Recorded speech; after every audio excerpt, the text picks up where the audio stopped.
আগের ভিডিওতে 48তম বিসিএসে আসা দুটি কোশ্চেন আমরা দেখেছিলাম, দুটি কোশ্চেনের যে ব্যাখ্যা সেটা দেখেছিলাম। 48তম বিসিএসে আসা আরো দুটি কোশ্চেনের ব্যাখ্যামূলক সমাধান দেখব।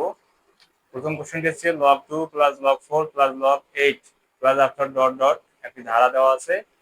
এই ধারাটির অষ্টমতম পদ আমাদের বের করতে হবে।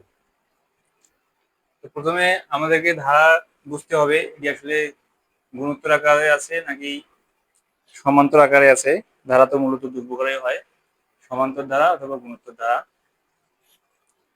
তো লগ লগ তারপর হচ্ছে ই টু দি পাওয়ার এক্স, এরকম যে ধারাগুলো দেওয়া থাকে, এই ধারাগুলো থেকে আমাদেরকে যে এন-তম পদ নির্ণয়ের যে পদ্ধতি সেটা ধারার মধ্যে দেওয়া থাকে, সেটা আমাদেরকে এখানে গেস করতে হবে এন-তম পদ আসলে কিরকম হতে পারে।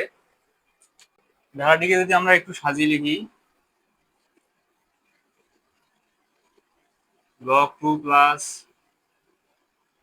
লগ 4 কে লিখলাম 2 স্কয়ার প্লাস লগ 8 কে লিখলাম 2 power cube plus after dot dot, এভাবে ধারাটি দেওয়া আছে। এখানে 2 এর পাওয়ার যদি 1 দিয়ে দেই, তাহলে আমরা ধারাটার একটা সম্পর্ক পেয়ে যাবো।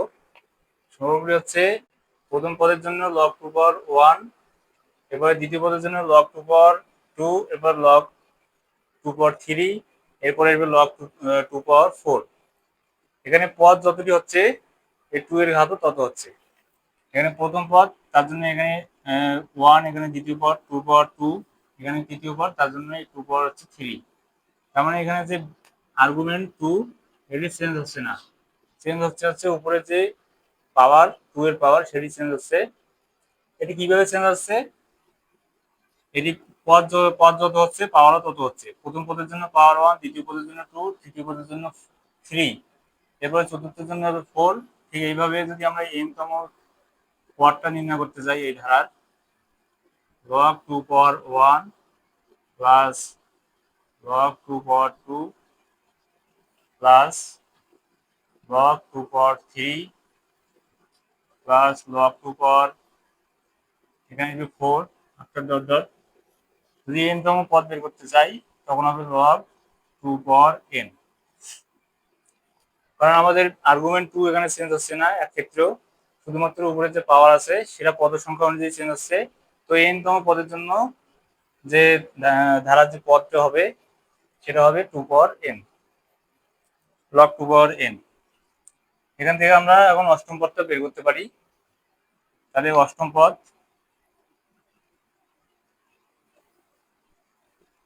পদটা কিরকম হবে? log 2 পাওয়ার, এখানে হচ্ছে n এর মান 8, তাহলে 2 পাওয়ার হবে 8,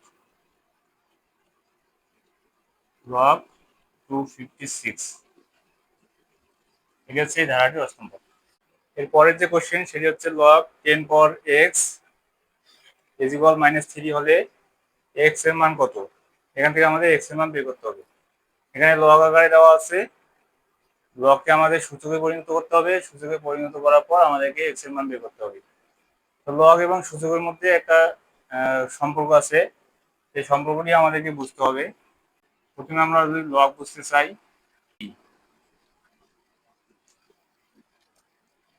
ঠিক এরকম যদি হয় তাহলে এখান থেকে আমরা এই যে এ কে বলি হচ্ছে বেস মানে ভিত্তি, এখান থেকে এক্স কে বলি হচ্ছে আর্গুমেন্ট,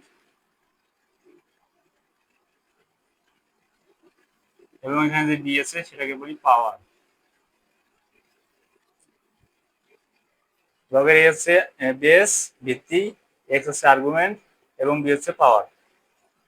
যদি একটা লগ এরকম দেওয়া থাকে, log a power x is equal b, এটা লগ আমাদের এখানে দেওয়া আছে, এখানে ভিত্তি দেওয়া নাই, ভিত্তি দেওয়া না থাকলে আমরা বুঝবো এখানে ভিত্তি 10 দেওয়া আছে। লগ 10 আর্গুমেন্ট হচ্ছে এক্স এবং পাওয়ার হচ্ছে আর্গুমেন্ট, লগ 10 আর্গুমেন্ট এ পাওয়ার হচ্ছে এক্স ইজ ইকুয়াল বি দেওয়া আছে। এটাকে যদি আমরা সূচকে পরিণত করি, এটাকে সূচকে পরিণত করলে এরকম হবে a power b is equal x. এখানে লগের ভিত্তি হবে সূচকের ভিত্তি, লগের ভিত্তি হবে সূচকের ভিত্তি, এবং এখানে যে রেজাল্টটি ছিল সমান সমানের ডান পাশে, সেই রেজাল্টটি হবে এই সূচকের পাওয়ার এবং এখানে পাওয়ার হবে আবার সমান সমানে ডান দিকে যাবে। আর এটি হচ্ছে লগ এবং সূচকের মধ্যে একটি সম্পর্ক। এই সম্পর্ক থেকে আমাদেরকে এই কোশ্চেনের সমাধান বের করতে হবে। তো আমরা এখানে লিখি, আমাদের এখানে দেওয়া আছে লগ 10 পাওয়ার x ইকুয়াল -3।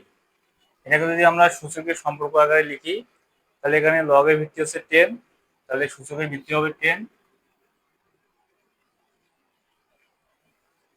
এবং এখানে সূচকের যে পাওয়ার সেটি হচ্ছে সমান সমানে ডান পাশে যেটি ছিল সমান সমানে ডান পাশে হচ্ছে -3, তো 10 পাওয়ার -3 ইজ ইকুয়াল, এবং এক্স এর জায়গায় এখানে আছে কি, এক্স এর জায়গায় এক্স আছে, is equal x.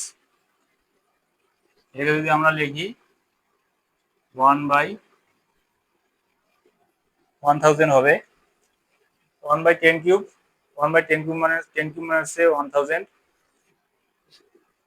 Is equal x. এবার যদি আমরা এক্স এর মান বের করি, এখান থেকে পাবো 0.001, তো এক্স এর মান হচ্ছে 0.001।